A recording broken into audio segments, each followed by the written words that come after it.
Bom dia, povo de Deus! Mais um dia na presença do Senhor. E hoje especial, que hoje a gente está iniciando um novo livro, né? Hoje nós vamos estudar a vida de Moisés. Hoje nós iniciamos uma nova etapa, o livro de Êxodo. Um livro profundo, um livro impactante, um livro da direção de Deus. Um livro de Deus realmente salvando o seu povo, de Deus intervindo na história de um povo. A continuação de Gênesis, né? A história continua. Começa logo com os israelitas, né? O povo, os filhos de Israel e como ficou a situação desse povo. Bom dia, meninas, bom dia, Duda, bom dia, Claíse, bom dia, Nájila, bom dia, Aline. Deixa eu colocar aqui o nosso assunto. Gente, esse é o momento de você convidar alguém que você deseja no seu coração, que estude a palavra de Deus, que conheça mais sobre a Bíblia, junto com você. Esse é o momento. Todo momento é momento, né? De nós começarmos a estudar a Bíblia, nos voltarmos para a palavra de Deus. Mas hoje é especial porque nós estamos começando uma nova etapa. Então a gente está iniciando um novo ciclo, um novo tempo. A história de Moisés, a história do povo de Israel. Esse livro é a continuação de Gênesis, a gente já vê logo no início, né, a continuidade da história, mas é um momento muito propício para a pessoa começar a entender esse livro, que é o segundo livro bíblico, super precioso, super rico em informação. Gente, é um livro tão importante, que dizem que é o evangelho, há quem diga que Êxodo é o evangelho do Antigo Testamento, né, porque a gente sabe que os evangelhos fazem parte do Novo Testamento, mas muitas pessoas nomeiam Êxodo como o evangelho do Antigo Testamento. Sabe por quê? Porque foram os livros é o livro que mais teve milagre do Antigo Testamento. Então, realmente é um livro poderoso, rico de ensinamento. A gente tem muito o que aprender. Então, chama as pessoas vai lá, manda um aviãozinho, chama as pessoas para compartilhar a palavra. Às vezes a pessoa, gente, só está esperando um convite. Sabe? Às vezes o teu convite pode ser a resposta de oração de alguém. Às vezes a pessoa não está bem, está triste, está preocupada com a vida, está buscando uma direção. Olha só o que eu vou te dizer. Quem está buscando uma direção de vida precisa estar aqui conosco estudando Êxodo, porque Êxodo é o livro da direção de Deus na vida dos israelitas. É um livro de direção, é um livro de cuidado, de zelo do Senhor. É um livro de muito ensinamento prático para a nossa vida. Bom dia, Eugênia. Eugênia é firme e forte, né? Desde a madrugada com a gente, Paty. Micaele, seja bem-vinda. Berê, bom dia. É isso aí, a Paty falou, vamos mandar os aviãozinhos. É isso mesmo. Então, hoje a gente vai começar Êxodo contextualizando e também nós vamos, e aí a gente já vai partir para o capítulo 1, tá bom? Então vai lá, convida as pessoas, manda o aviãozinho que dá tempo de chegar. Vamos começar contextualizando, tá, gente? Êxodo é o segundo livro bíblico, né? O segundo livro bíblico historicamente falando, é a continuidade daquilo que a gente já vem estudando em Gênesis. Gênesis a gente começou desde a criação, né? Do início de tudo. A gente foi passando por várias histórias. Vimos a história de Abraão, né? Isaac, Jacó. Jacó, em determinado momento, pela sua aliança com o Senhor, seu nome se transformou em Israel. Então, quando nós falamos de Israel, nós estamos nos referindo a Jacó. Quando nós falamos de israelitas, nós estamos nos referindo aos filhos de Jacó, que transformou o seu nome para Israel, né? Então, seus descendentes são israelitas.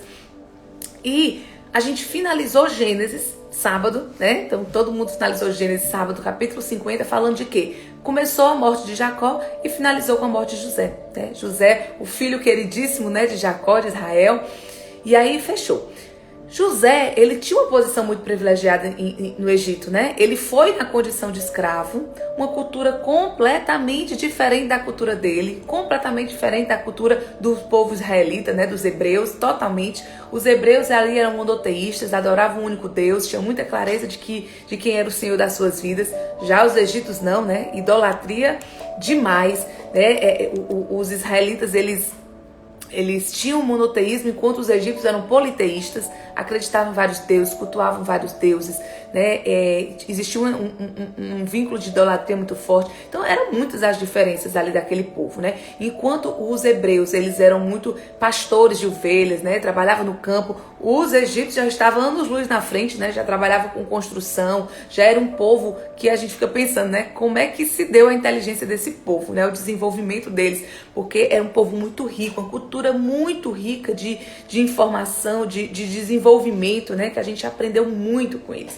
Então, eu estou trazendo essa informação para a gente ver que quando José chegou no Egito, vendido pelos seus irmãos, ele chegou como, né, os irmãos acataram a sugestão de Judá, irmão dele, né, de José, e ao invés de matar José, como era o interesse inicial, eles resolveram entregar José como escravo. Então ele chegou no Egito como escravo, mas logo ele foi desenvolvendo seus dons, a revelação dos sonhos, e aí ele foi ganhando a confiança do rei, do faraó, e ele chegou na posição da única pessoa que estava abaixo do faraó, né?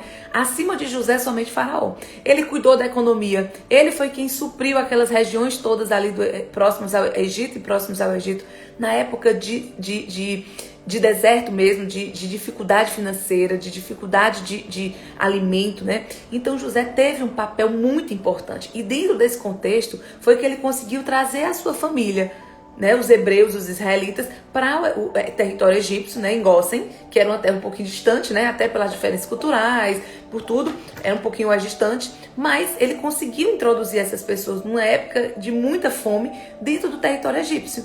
Né? E ali, vocês lembram quando Jacó, quando Israel, capítulo lá em Gênesis, quando Jacó, que era Israel, veio pelo deserto, descendo para o encontro com seu filho José no Egito? Naquele período ali, gente, já tinha muito israelita, já desceu com ele muito israelita. Então ali, biblicamente falando, se conta que eles já eram 70.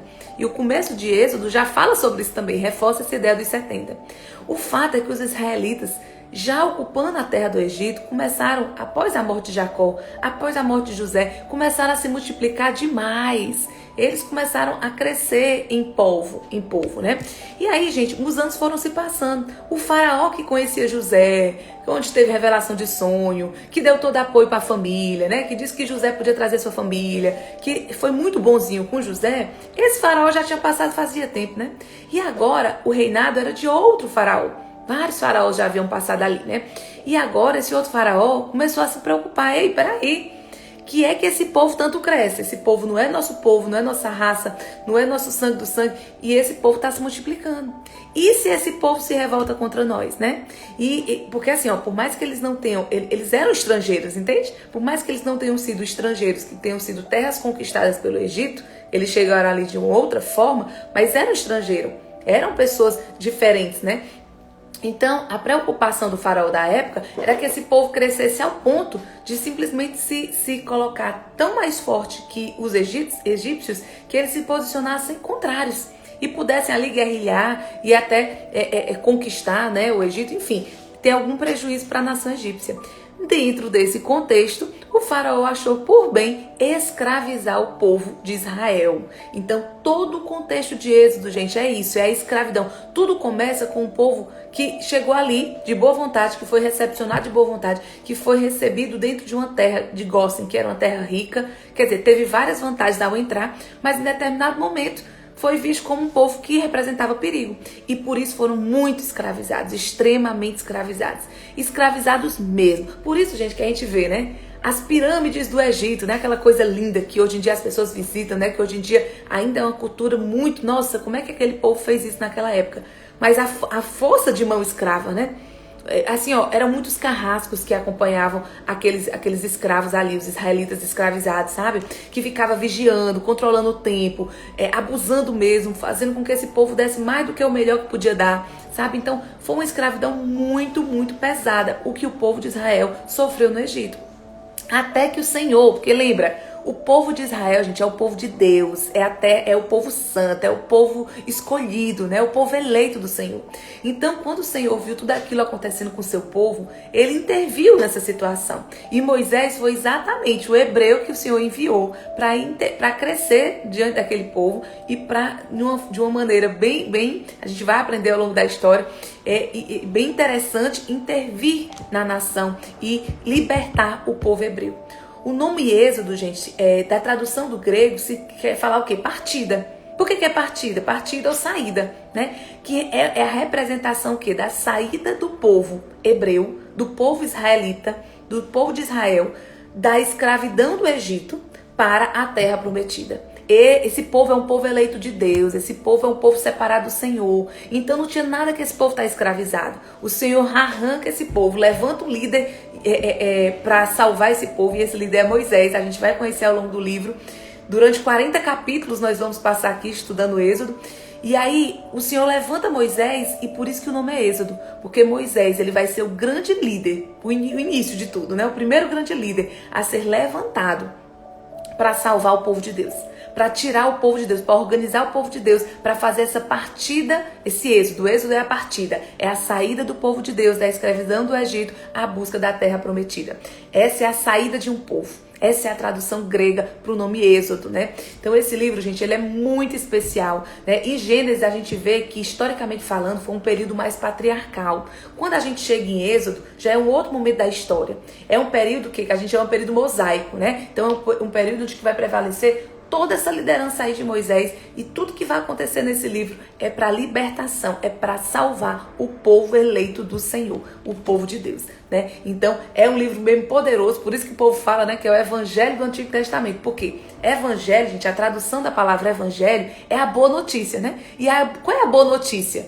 A boa notícia é que o povo de Deus está sendo liberto, né? O povo de Deus vai para o deserto peregrinar para alcançar a terra prometida. Então essa é a grande notícia, por isso que é o Evangelho do Antigo Testamento, né? É assim conhecido, e é por isso que nós estamos estudando isso, esse segundo livro. A gente sabe, gente, que o princípio de tudo, a primazia, é o início. Então, tudo que a gente quer entender de princípio bíblico, da origem de tudo, da explicação para coisas que vão vir lá na frente, é no começo, é a base. É tão precioso esse estudo bíblico que a gente está fazendo, que a gente está vindo na base, a gente está indo para a primazia da coisa. Tem coisa que a gente vai entender, que a gente já começou a entender em Gênesis, que vai entender melhor em Êxodo, que vai nos dar base para entender coisa lá no Novo Testamento. Entendeu? Coisa que aconteceu muito tempo depois. Por quê? Porque a base está aqui, está na primazia. O princípio da primazia é isso. É a explicação, o princípio, o entendimento está na base, está nas primeiras palavras, está nos primeiros livros, está nos primeiros ensinamentos. Tá bom? Então deixa eu só dar as boas-vindas para quem chegou depois. Aline, bem-vinda. Lúcia, mami, bom dia. Bom dia, Adri. Bom dia, Claís, minha amiga. Elane, que deve já estar com a Giovaninha, né? Que Deus abençoe. Lene, Pati, sejam todos muito bem-vindos. Então vamos lá, gente. Outra coisa importante pra gente saber aqui, pra gente entrar no capítulo 1. É muita coisa pra falar, né? Não vou nem fazer a contextualização total histórica, porque senão a gente vai... Como a gente tem 40 dias aí pra falar sobre esse livro, a gente vai ter tempo de sobra pra conversar detalhadamente sobre cada ponto.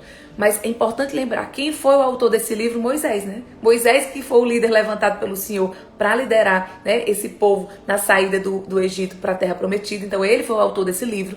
Lembrando que Moisés também foi o autor do livro de Gênesis, né? Foi quem escreveu toda aquela história. E qual é o propósito desse livro? O propósito desse livro é realmente falar desse êxodo, dessa partida, dessa saída desse povo, da libertação de Deus. E é um momento importante que ao longo dessa história a gente vai estudar que Moisés recebeu ali, ó, no Monte Sinai, ali no deserto, ele recebeu as tábuas que contêm os 10 mandamentos da lei de Deus, que é a nossa base de busca pela santidade, é a nossa base de proximidade com Deus, gente. É muito preciosa as tábuas, né, com os 10 mandamentos. É tanto que a gente já fez aqui uma série completa falando sobre os 10 mandamentos. Nós temos um e-book sobre os 10 mandamentos com exame de consciência passo a passo sobre cada um, porque realmente é muito precioso, é muito importante. Lembra que eu falei primazia? Então primazia foi a primeira direção que Deus deu do caminho de santidade. Os 10 mandamentos foi uma direção que o Senhor deu, entregou essas leis, né, de como bem viver a vida. Ele entregou para Moisés, que estava liderando o povo de Deus, né? E Moisés trouxe isso de forma muito explícita, muito profunda aqui no livro de Êxodo, e a gente vai estudar tudo isso, né? Então, terminou ali Gênesis com Jacó falecido e com José falecido, e agora e aí? E os descendentes? E o que vai acontecer com esse povo de Israel? É sobre isso que a gente vai começar a estudar agora, tá? Também, dentro desse livro de Êxodo, tem um contexto histórico que, assim, ó, existia uma época ali, gente, que historicamente falando, foi uma mudança muito brusca que o povo passou. E aí, por causa de todo esse contexto com a escravidão do Egito e a busca do Senhor de levantar um líder para a retirada do seu povo, para levar para sair dali, né, da escravidão do Egito, aconteceram as 10 pragas também, né? Então a gente vai ter um momento para explicar bem isso, mas vocês talvez já tenham ouvido falar, né? Quem já assistiu algum filme com relação à história de Moisés vai lembrar das 10 pragas do Egito, né? E tudo isso aí a gente vai ter um momento para se aprofundar. Palavra-chave desse livro é redenção. Redenção. Porque olha a transformação que Deus fez, né? É o povo que estava ali preso à escravidão, né? Então Deus tirou aquele povo ali daquela prisão. Então essa é a palavra-chave desse livro aqui. Então vamos entrar, de fato, um resumozinho rápido que eu vou ler para vocês. E aí a gente já vai entrar no capítulo 1. Israel no Egito. Quer dizer, quando fala Israel no Egito é o quê? É todo o povo ali descendente, povo da família de Israel, de Jacó, que está habitando no Egito. José, aqui é uma revisãozinha para a gente entrar, né, na continuidade do final de Gênesis. Lembrando para vocês, José levou sua família para o Egito e ali a protegeu. No entanto, após sua morte, o número dos israelitas multiplicou-se e eles foram escravizados. Deus então preparou Moisés para libertar seu povo da escravidão e tirá-los do Egito. Quer dizer, Deus preparou, levantou Moisés para ser esse líder, né? Para ajudar Moisés, Deus lançou 10 pragas sobre o país. Para ajudar Moisés nessa retirada do povo do Egito, né? Deus lançou 10 pragas sobre o país, após as quais Faraó libertou o povo. Então só foi depois dessas 10 pragas que o Faraó permitiu que o povo saísse lá do Egito. Na noite anterior ao grande êxodo, a grande partida, a grande saída do povo, a nova nação de Deus celebrou a Páscoa, como fez a Israel no Egito. Deus também nos liberta do pecado, da morte e do mal. Gente, isso aqui, esse livro é precioso porque a partida do povo de Deus, da escravidão do Egito, faz um paralelo direto com a nossa vida, né? Quantas escravidões nós vivemos hoje? Quantas, às vezes a gente está escravo do pecado, escravo dos desejos carnais, escravo de assim, tantas coisas, sabe? Ou de uma sexualidade desregrada, ou de uma alimentação desequilibrada, né? Da glutania, né? Que é a gula, que é o pecado da gula. Enfim, às vezes o orgulho, a avareza, a vaidade, enfim, vários pecados que nós podemos estar escravizados. Às vezes a gente acha que escravizado é só como naquela época, né? Pegar a pessoa, escravizar, botar para fazer, né, trabalhos forçados, enfim. Não, é muito além disso. Hoje nós ainda podemos analisar e nos perceber como escravos em vários aspectos da nossa vida. E é muito importante a gente ler esse livro para a gente entender que se Deus levanta líderes, se Deus olha para o seu povo e Deus honra o seu povo, tirando do pior tipo de escravidão e libertando, assim Deus quer fazer comigo e com você. Não importa qual é o nível do nosso pecado, não importa qual é a escravidão que a gente está vivendo na nossa vida hoje, Deus quer nos libertar, Ele quer nos tornar livres, porque foi para a liberdade que Cristo nos libertou. Já fala em Gálatas 5, né? Foi para a liberdade que Cristo nos libertou. Ele deseja nos tirar da prisão e nos dar liberdade. Por isso que nós estamos aqui estudando esse livro. Então vamos lá, tudo começa no primeiro capítulo, né? Falando da escravidão do Egito, falando sobre os descendentes de Jacó, que continuaram morando no Egito mesmo após a sua morte. Estes, pois, são os nomes dos filhos de Israel, que entraram no Egito com Jacó. Cada um entrou com sua casa. Quer dizer o quê? Que não é só essa pessoa, é essa pessoa com família, com esposa, com escrava, com filho, entende? Todo o contexto ali da família desse povo.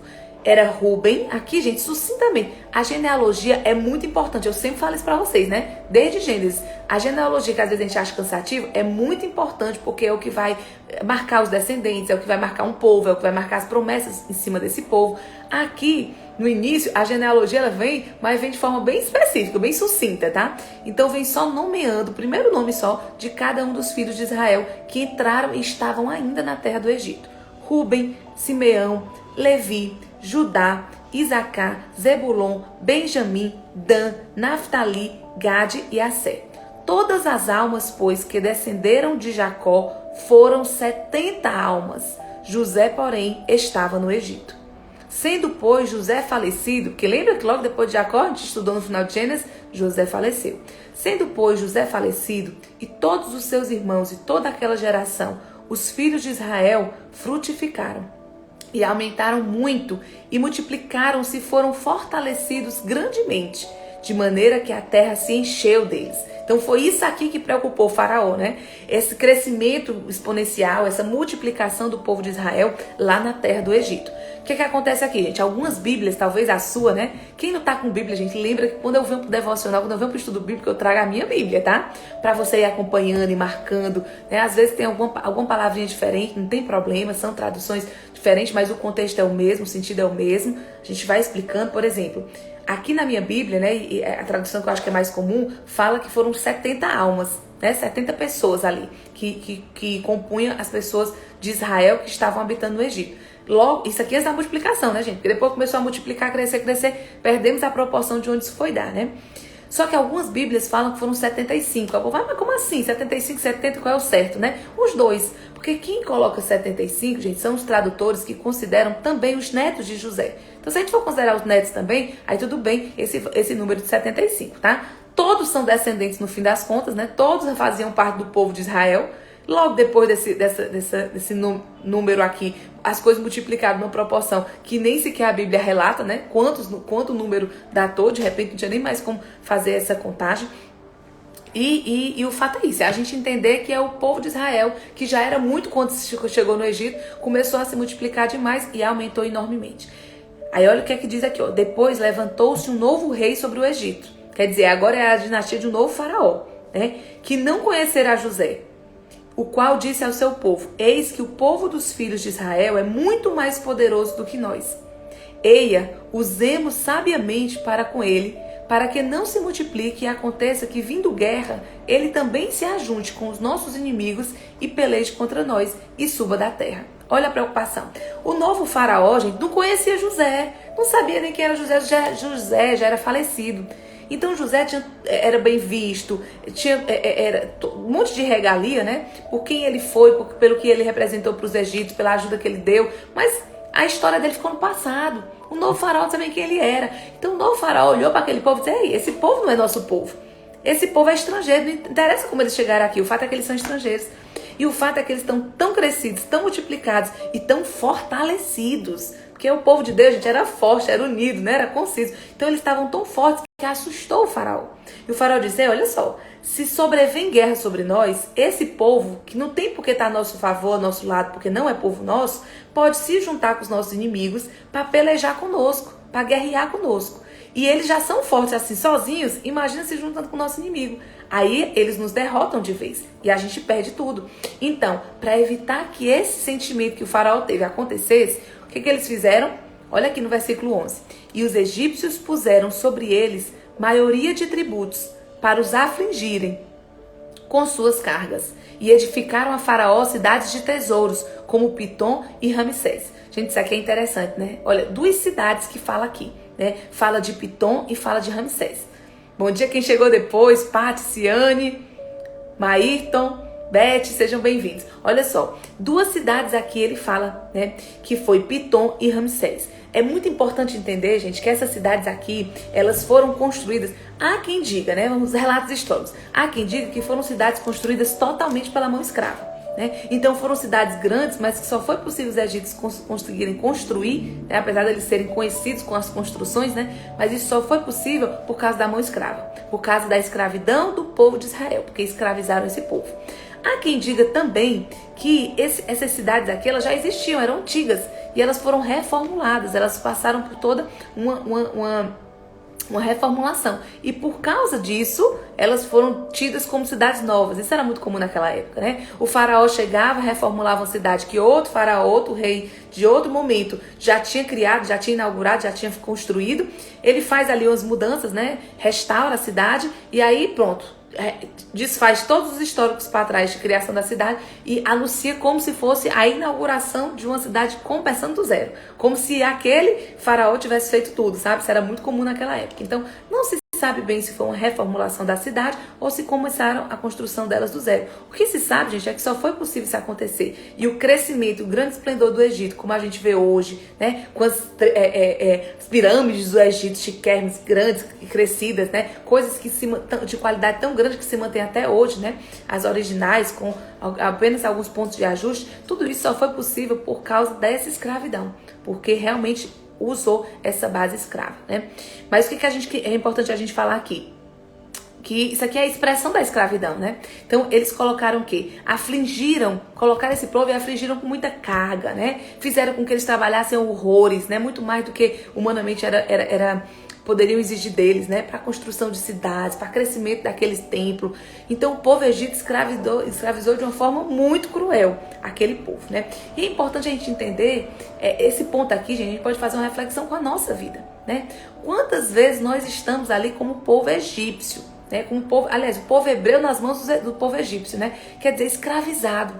Quantas vezes nós estamos nos sentindo escravizados, com um peso muito grande nas nossas costas, de várias circunstâncias que está acontecendo na nossa vida, né? Às vezes o peso é muito grande para nós. O peso da escravidão, o peso do pecado, o peso da falta de direção, o peso de querer levar tudo nas costas, de querer fazer a sua parte, mais ainda a parte de Deus, né? Então, o que nós precisamos lembrar? Nós precisamos lembrar que, por mais que o povo hebreu tivesse afligido com a carga fora do comum de escravidão, Deus estava com eles. Assim Deus está conosco, entende? Nós somos o povo de Deus. Esse povo de Deus daquela época que viveu tudo isso aqui que a gente está lendo, gente, somos nós hoje. Esse povo de Deus. Então não importa quais são as aflições que estão sobre sua vida, sobre você, não importa as suas preocupações, os desafios que você tem vivido, né? Os pecados que você ainda está buscando se santificar, se desvincular. Deus está contigo. Deus quer nos salvar, Deus nos quer santos, Deus nos quer arrancar da escravidão do pecado, Deus quer nos arrancar das aflições que nós temos ainda em vida, em todas as áreas da vida, Deus quer nos arrancar. Quando eu falo nos arrancar, gente, é nos tirar da condição de escravo, da condição de pecador. Deus quer nos libertar, porque foi para a liberdade que Ele nos libertou. Então, assim como Ele fez com o povo hebreu ali na época do Egito, Ele quer fazer comigo e com você. Então, que a gente possa abrir o nosso coração para começar o estudo de Êxodo, né, hoje, lembrando disso, entendendo isso, que o Senhor está nos convidando, através do estudo desse livro, para nos libertar do que ainda nos prende. Tenho certeza que muita gente aqui tem muita coisa que ainda se vê preso, que ainda se vê escravo. E de antemão já vou logo te falando da tarefinha de casa, né? Que é você anotar tudo que te aprisiona, tudo que te escraviza, tudo que te impede de viver a vida que Deus quer que você viva. Que é uma vida de santidade, que é uma vida com base nos 10 mandamentos da lei de Deus. Que é a direção, que é a maneira correta de viver segundo o padrão de Deus, tá? Então anota tudo isso. Por quê? Porque ao longo desses 40 dias nós vamos viver o êxodo. Nós vamos viver a partida, a saída da escravidão do Egito. Deus vai nos libertar de tudo aquilo que ainda nos prende. Então anota que é para você tomar consciência e você ir relatando seu testemunho ao longo do estudo desse livro de Êxodo. Você vai dizer para mim, Liana, olha só, no primeiro dia eu estava me sentindo assim, assim, assim. Eu estava escravo disso, disso, disso. Eu tinha esse pecado. Eu fui liberta em nome de Jesus. Eu tenho certeza que esse livro veio para nós, para nos santificar, para nos ajudar a seguir a direção dos 10 mandamentos da lei de Deus e para nos aproximar do Senhor, para viver a liberdade de cristão, tá bom? Tenho certeza disso. Agora vamos seguir aqui a leitura. E os egípcios faziam servir os filhos de Israel com dureza. Lembra que eu disse que a escravidão ali era dura? Assim lhes fizeram amargar a vida com dura servidão, em barro e em tijolos, e com todo o trabalho no campo, e com todo o seu serviço em que o serviam com dureza. Gente, todo tipo de serviço, o povo hebreu foi escravizado, né? Tinha aqueles que eram mais duros ali no esgoto, né? Outros eram mais no campo, outros eram mais com os seus dons e talentos que já tinham mais desenvolvido nas construções, né? Cada um ao seu modo, com trabalhos diferentes, mas com peso duro de escravidão, de cobrança. E isso foi o que marcou aquela época. Agora, outro segundo momento da leitura de hoje, do primeiro capítulo. É um momento importante, fica atento, tá? Porque isso aqui é o começo da história de Moisés. Naquela época, gente, as parteiras, elas tinham um trabalho muito importante, né? A parteira é o quê? É aquela que traz a vida. É aquela que ajuda a trazer a vida às pessoas. Mas ali, né, o egoísmo, a dureza do coração, o medo também, né, do que poderia acontecer com aquele crescimento daquele povo de Israel. O faraó, ele fez uma determinação muito forte, muito ruim para as parteiras. Olha o que foi que ele disse, ó. E o rei do Egito falou às parteiras das hebreias, das quais o nome de uma era Sifrá e o nome da outra Puá. Cita 2 nomes, gente. Ninguém sabe se elas eram líderes das parteiras ou se por algum motivo especial elas tiveram o privilégio de ter seus nomes citados aqui, né? Mas aqui elas representam, Sifrá e Puá representam as parteiras, que deveriam ser muitas, né? E disse assim, ó. Quando ajudardes no parto das hebreias e as virdes sobre os assentos, se for filho, homem, mata-o. Mas se for filha, mulher, então que ela viva. Olha a recomendação. Se for homem, mata esse povo. Mata esse povo para não se multiplicar, para não ter força, para não vir para a guerra, para não se juntar com o inimigo possível no futuro e nos destruir. Se for homem, a recomendação é que as parteiras deveriam matar. deveriam impedir a vida. Gente, olha que coisa desconexa, né? Olha que coisa absurda. Como é que você se pede para a parteira que a função dela é trazer a vida para tirar a vida? Não é? Então foi um absurdo. Glória a Deus que essas mulheres, elas eram aliançadas com o Senhor. O temor ao Senhor era muito mais forte do que o medo, né? O tremor de obedecer ao faraó. Porque, gente, quando você desobedecia ao rei, você estava colocando a sua vida em risco. A verdade é essa. Então essas parteiras aqui, elas colocaram a vida delas em risco para fazer a vontade de Deus. Que coisa linda, né? Quantas vezes Deus nos pede coisas menores, riscos menores, uma coragem que não precisa nem ser tão ousada assim, e a gente não faz, e a gente não segue, e a gente se mostra frágil, e a gente, sabe, fica na zona de conforto, e a gente faz de conta que não está ouvindo chamar de Deus, né?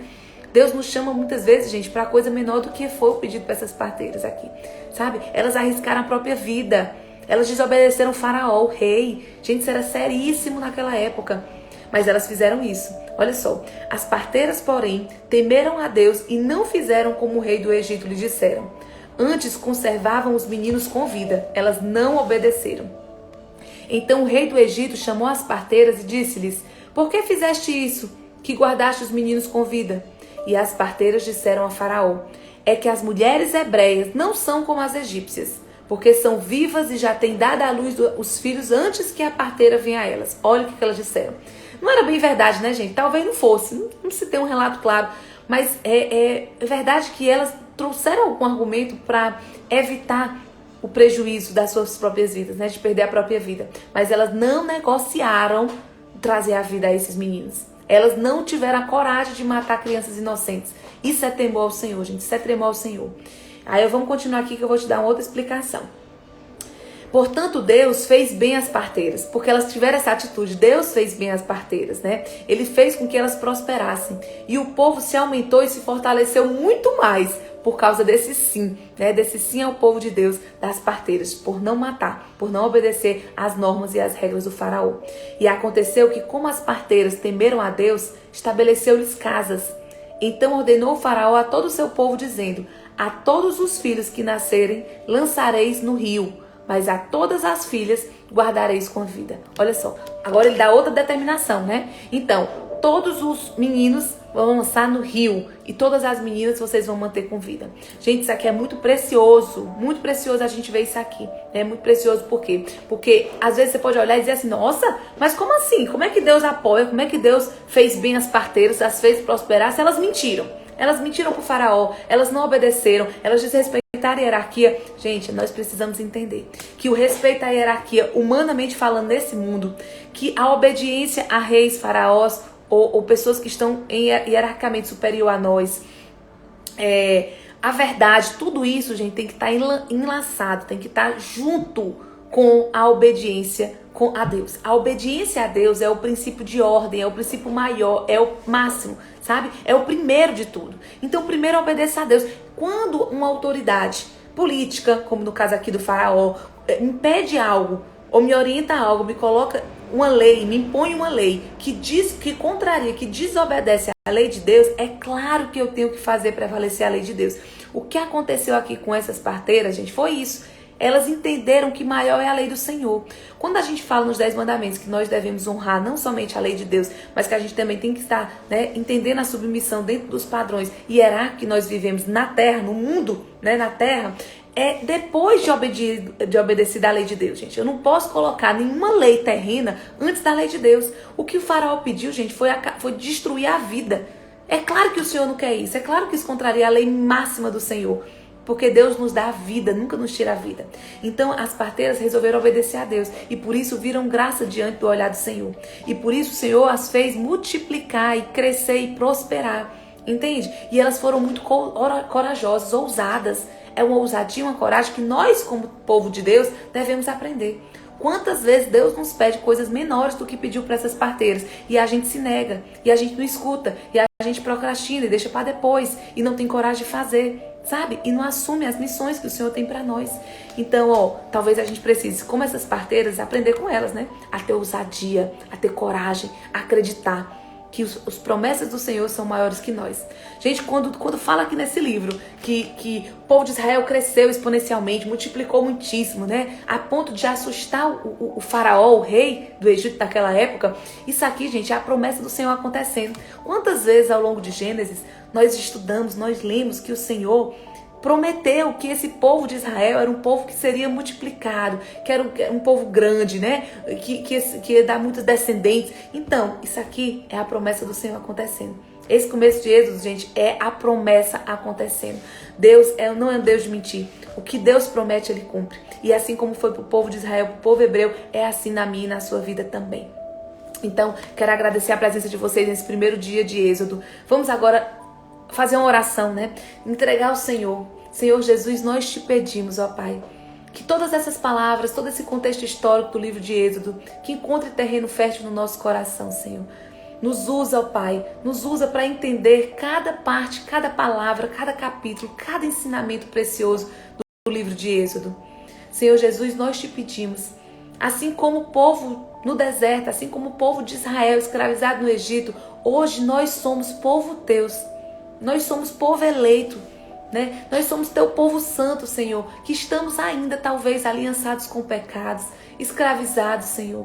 E nós não queremos, ó Pai, nós queremos te servir mais e melhor. Nós queremos ser libertos no teu nome.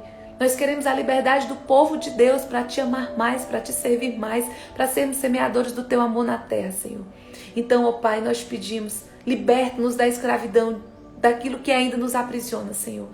Vai dando nome para aquilo que te aprisiona. Vai refletindo e vai anotando no papelzinho. Anota, gente. Anotar é importante. Nós cremos, Senhor, e já queremos te louvar e te agradecer. Porque nós acreditamos que ao longo dessa jornada de Êxodo, tu vais nos libertar, Senhor, de tudo aquilo que nos prende, de tudo aquilo que não sabemos mais como lidar na nossa vida.